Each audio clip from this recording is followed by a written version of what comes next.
पूर्णिमा का व्रत जो करती है, करते हो ना आप लोग, रखिए याद। अब पूर्णिमा के व्रत में आपने कई बार किताब पढ़ी होगी पूर्णिमा की, या आपने व्रत किया होगा, या पूर्णिमा का व्रत आप धारण करे होगे, तो उसमें पूजन कौन से भगवान की होती है? पूर्णिमा के व्रत में किस भगवान की पूजन होती है? तो कहा पूर्णिमा के व्रत में केले के खंभ लगाकर पूर्णिमा का जो अध्यापन होता है, पूर्णिमा की जो पूजन होती है, उस पूजन में शंकर और पार्वती की पूजन की जाती है, शिव और नारायण की पूजन करी जाती है, शंकर और पार्वती का स्मरण किया जाता है। किसकी पूजन होती है? शिव पार्वती।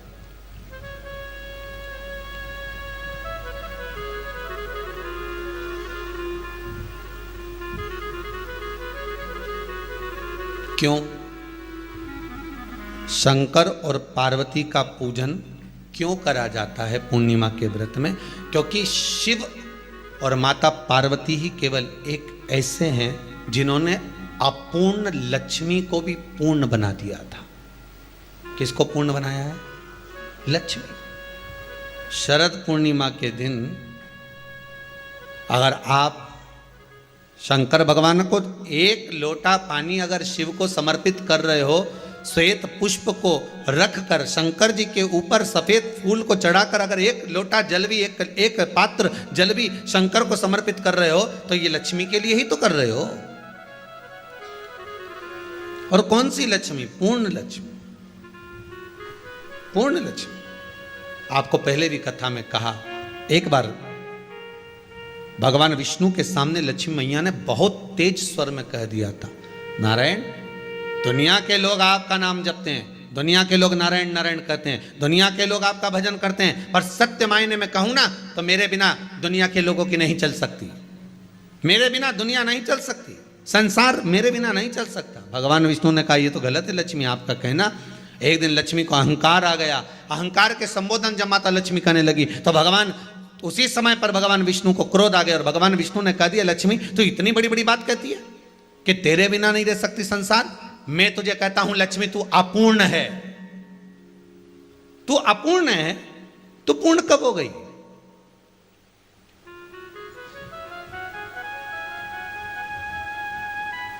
तेरी पूर्णता कहां हो गई?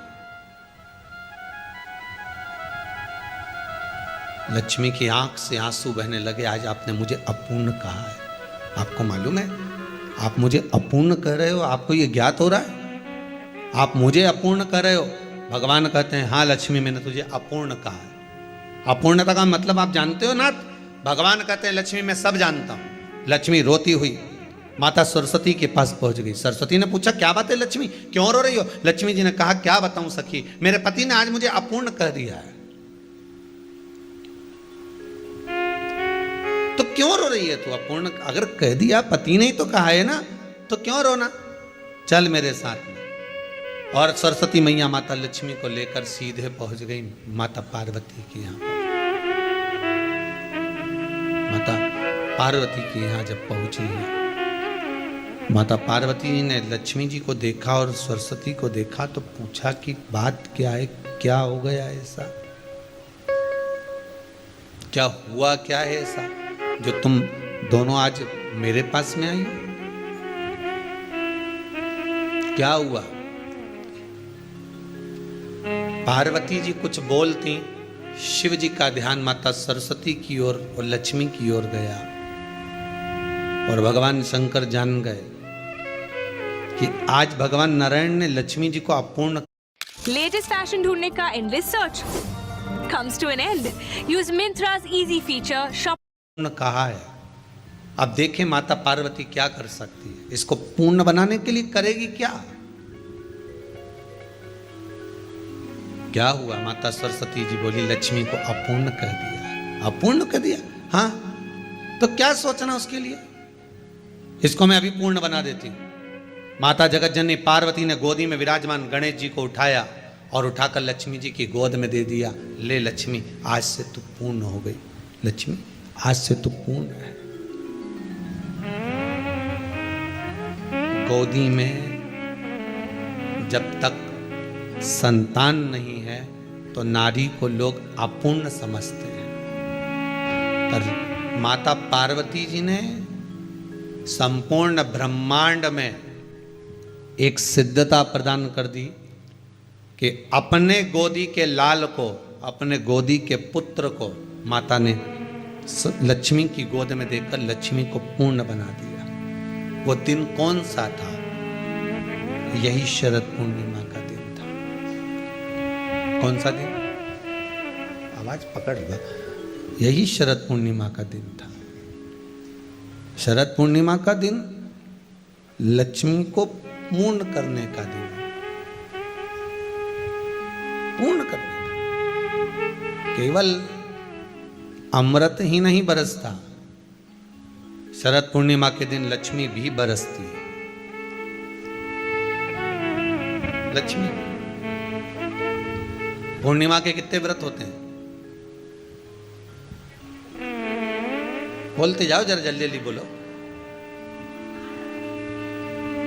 पूर्णिमा के नारियों को, स्त्रियों को अखंड सौभाग्य के लिए, जो नारी वैधव्य नहीं होना चाहती है, उस नारी को पूर्णिमा के कितने व्रत करना चाहिए? जिस नारी के यहाँ संतान नहीं हो, औलाद नहीं हो, उसको पूर्णिमा के कितने व्रत करना चाहिए? जिस नारी का पुत्र, पति बहुत बीमारी से ग्रसित हो, लग रहा हो कि ये मेरा बेटा बहुत बड़ी बीमारी में घिरा हुआ है, तो नारी को कितने व्रत करना चाहिए? स्वयं भगवान कृष्ण ने माता यशोदा को द्वापर में भी बताया है कि पूर्णिमा के 32 व्रत होते हैं। कितने व्रत होते हैं? 32।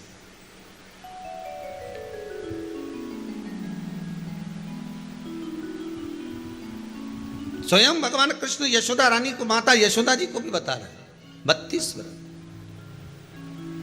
अब आपको किसी ने बता दिया होगा कि 8 कर लो, 7 कर लो, 6 कर लो, 12 कर लो, इसलिए आपने बोला कि 12 कर लीजिए, 32 कर लीजिए। अरे यहां तो द्वापर की कथा भी कहती है। यशोदा जी ने एक बार भगवान कृष्ण को रोक कर कह दिया, ए कन्हैया रुको। कन्हैया बोले, बोलो माँ क्या बात है? कन्हैया जरा रुकिए, इधर आओ जरा। भगवान कृष्ण आए। हाँ माँ बोलिए। किस जगह का प्रसंग है ये? जिस समय पर राधा रानी कुरुक्षेत्र में नंद बाबा और यशोदा जी को लेकर कुरुक्षेत्र के कुंड में, ब्रह्म सरोवर में स्नान कराने के लिए लेकर जाती है, ग्रहण का समय पर। और जब भगवान कृष्ण उस कुरुक्षेत्र के उस सरोवर में स्नान करने आते हैं, तब यशोदा जी ने अपने लाला से प्रश्न किया है, पूछा है,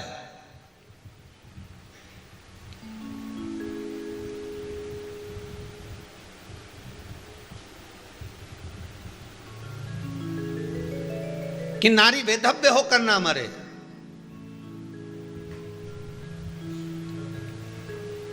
उसका पति कोई रोग से ग्रसित ना हो, उसका पुत्र किसी रोग में ना पड़े।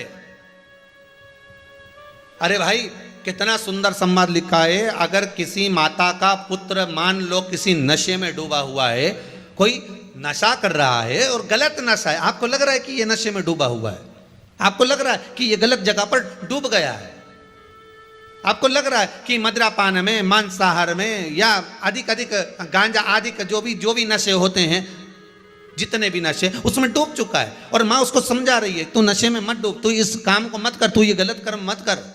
माँ उसको समझा कर हार गई।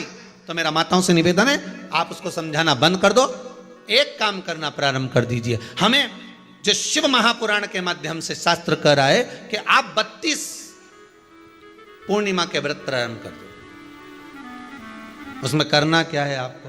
केवल जिस दिन व्रत रहे, रात्रि के समय पर कोई भी मीठा, कुछ भी सामग्री आप चंद्र की रोशनी में, चंद्र को अर्घ देने के बाद, पूजन करने के बाद उसको रखो, और वही सामग्री जो नशा कर रहा है उसको पूर्णिमा के दूसरे दिन उसको खिलाओ।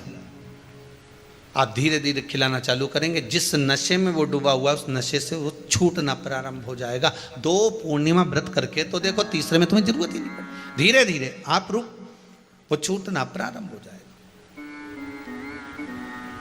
स्वयं भगवान कह रहे हैं। यशोदा मैया ने कन्हैया को रोक लिया कुरुक्षेत्र के उस मैदान में,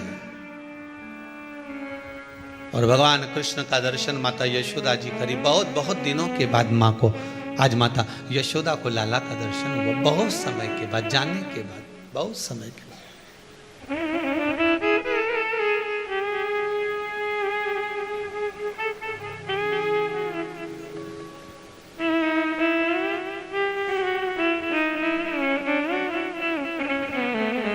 आज नयन में यशोदा जी के बड़ा भाव था। बचपन कन्हैया का ध्यान में आ रहा था।